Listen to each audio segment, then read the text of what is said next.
Demano al president Mas que s'acosti i farem lliurament de l'entrega de la medalla.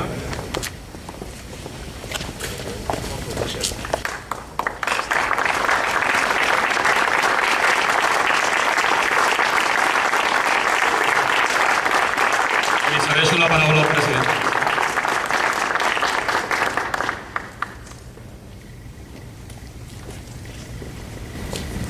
Vicepresident, regidores, regidors, diputades, diputats, membres del Senat, president de l'Associació Patriòtica Catalunya 1640 i membres de l'associació, senyores i senyors, en primer lloc, us dono les gràcies. Dono les gràcies perquè quan reps una distinció, en aquest cas una medalla, doncs cal fer-ho, però a més en el meu cas, perquè jo a rebre medalles i distincions no hi estic gaire acostumat. Més aviat he rebut pals, crítiques i alguna querella, i per tant, quan de tant en tant et fan algun reconeixement, com l'altre dia, doncs la gent d'Arenys de Munt, que per cert tenen també un mèrit especial en tot el que va ser el moviment popular català que va portar les consultes a partir de l'any 2009, doncs sempre fa goig, no?, rebre aquestes distincions, aquest reconeixement. Us en dono especialment les gràcies. Sé que estàveu darrere d'aquest reconeixement mutu des de fa temps, però bé, finalment el dia ha arribat i celebro també que sigui un reconeixement conjunt amb l'Oriol Junqueras, entre altres coses perquè sobretot des de l'any 2012, finals del 2012, fins ara, en aquests darrers 4 anys, hem fet molta feina. No ha estat una feina, diguem-ne, dolça, no ha estat una feina amable en moltes ocasions. Recordo encara quan l'Oriol Junqueras era en aquell moment cap de l'oposició, tenia aquest títol, com això doncs enervava fins a les últimes gairebé conseqüències a altres formacions polítiques catalanes que deien com pot ser que una persona que és aliada del govern, o un partit que és aliat del govern, ostenti la responsabilitat de cap de l'oposició. Bé, no entenien que hi havia una aliança de fons en aquell moment entre el govern i el principal partit de l'oposició, entre l'Oriol Junqueras i jo mateix com a president de la Generalitat, per tirar endavant què? Doncs allò que ens reclamava tanta gent, com molt bé heu dit, en el carrer i a les urnes. Com que ell i jo sabem, doncs, amb totes les dificultats que hem topat i amb els entrebancs i obstacles que hem hagut d'anar superant, crec que els dos celebrem, almenys jo segur, que avui doncs, aquest reconeixement sigui mutu i que el puguem compartir davant de tots nosaltres. 2 o 3 coses més, a part d'aquest agraïment i d'aquest goig de poder-lo compartir. No? Si d'alguna cosa serveix molt sovint la història i els fets que han passat, és per treure'n lliçons que ens puguin servir de cara als moments que vivim ara. Parleu de 1640, parlem de Pau Claris, per tant, si parlem de Pau Claris, ja que la medalla porta aquesta denominació, deixeu-me per posar-ho en l'actualitat, fer una pregunta retòrica: què hauria passat si Pau Claris no hagués mort prematurament? Per què dic això? Perquè ell exercia un lideratge que en un moment clau que vivia el país, prematurament molt aviat es va trobar a faltar. I portat en el dia d'avui ho porto en aquest terreny de no menys tinguem, com tantes vegades fem a Catalunya, el concepte aquest del lideratge en els moments claus. Tenim un país en el qual a vegades el lideratge li fa un pèl de recança o un pèl de por. I en els moments claus el lideratge cal exercir-lo. Altres nacions en aquell moment, mitjans del segle XVII, com Portugal i Holanda, després hi faré una molt breu referència, van tenir líders que van mantenir-se més temps i van aconseguir millors objectius. Ja sé que això no forma part, diguem-ne, de la cultura tòpica del país, no? Perquè més aviat som un país que intenta minimitzar els lideratges. Però ho subratllo perquè en un moment com el que estem vivint, ho dèieu perfectament, no? Tant Francesc Canosa com el president de l'associació ens recordaven el moment que estem vivint, transcendent, és un moment en què, en els que ara els hi toca exercir-lo, reconeguem-los aquesta necessitat de que aquest lideratge doncs l'assumeixin amb totes les conseqüències i no sé si hem d'estar al darrere, potser hem d'estar al seu costat, perquè si estàs al darrere a vegades pots empènyer, no? I quan t'empenyen molt doncs pots arribar a caure, però si estàs al costat acompanyes, no? Jo crec que ara el que ens toca a tots plegats, tinguem la posició que tinguem, és estar concretament al costat d'aquelles persones que han d'exercir el lideratge en aquests moments decisius de tot aquest gran procés nacional. L'altra cosa que volia compartir amb vosaltres, també per recuperar què passava fa 375 anys amb la nostra situació actual de país, la pregunta aquella, no? Per què Portugal i Holanda se'n van sortir i nosaltres no? Segur que hi ha moltes explicacions, no sé si l'Oriol ens farà una classe d'història avui, però bé, en qualsevol cas, doncs, d'explicacions n'hi ha moltes, segur, no? I d'aliances en aquell moment entre diferents potències d'Europa, i fins i tot raons econòmiques i comercials i de possessió d'imperis grans. Recordem que el cas de Portugal doncs, tenien una possessió molt important a Llatinoamèrica, concretament al Brasil, que estava en qüestió.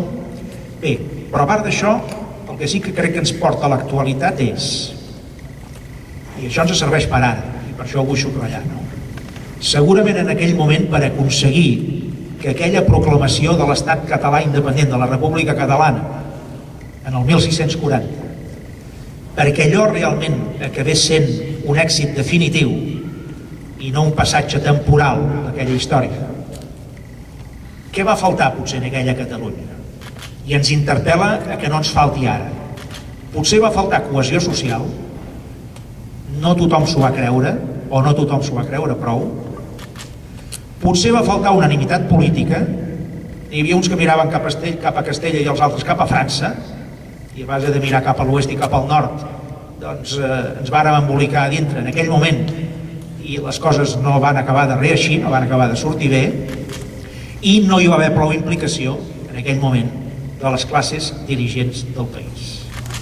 Són tres coses que, mutatis mutandis, si les situem en aquest moment ens han de fer reflexionar, perquè necessitem la cohesió social, que no vol dir la unanimitat de posicions a dintre del país, però necessitem la cohesió social, necessitem la unanimitat política, que no mirem uns cap a un costat i els altres cap a un altre, sinó tots els que hi creiem cap al mateix objectiu, i necessitem una implicació més clara de les classes dirigents del país, que no vol dir només de les classes econòmiques, vol dir de les classes dirigents en el seu conjunt. Si això va fallar fa 375 anys, fem tot el possible perquè no ens falli ara. Perquè probablement en la clau del no sortir-se'n del tot d'aquell moment, a diferència d'altres, Portugal i Holanda, aquests factors van pesar més del que no pas ens pot semblar. I la darrera cosa, també per situar-nos doncs, en el moment estrictament actual.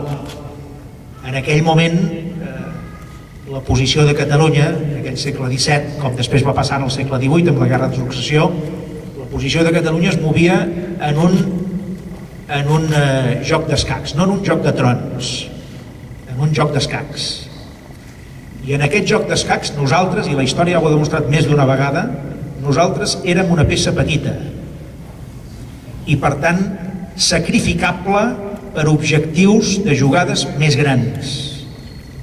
Això ens va passar quan teníem un aliat del segle XVII, del 1640 fins al 1650 i escaig, que es deia França, que finalment no ho va ser.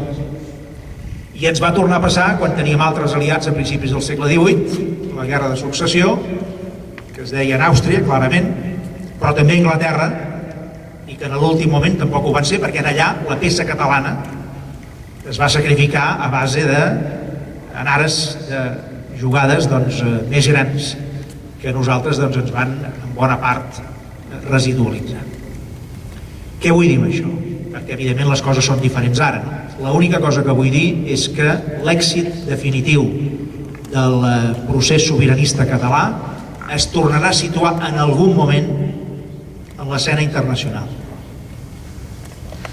i hem de saber jugar bé les nostres cartes, que les tenim, però les hem de saber jugar bé, també en aquest front, perquè serà el front decisiu pel nostre èxit. Decisiu és el que siguem capaços de fer dintre, evidentment, del país. Si fallem nosaltres, no hi haurà la necessitat de cap tipus d'intervenció a nivell exterior. Però si nosaltres no fallem i juguem bé les cartes de dintre de casa, movem bé les peces del tauler d'escacs, en algun moment també haurà de comptar que el punt decisiu de tot aquest procés es jugarà en aquesta escena internacional. Avui tenim unes declaracions impagables del ministre espanyol d'Afers Exteriors, que en l'Assemblea General de Nacions Unides a Nova York ha dit que, si no recordo malament, ha vingut a dir: atenció, perquè el procés català va a tota màquina i Espanya no té govern.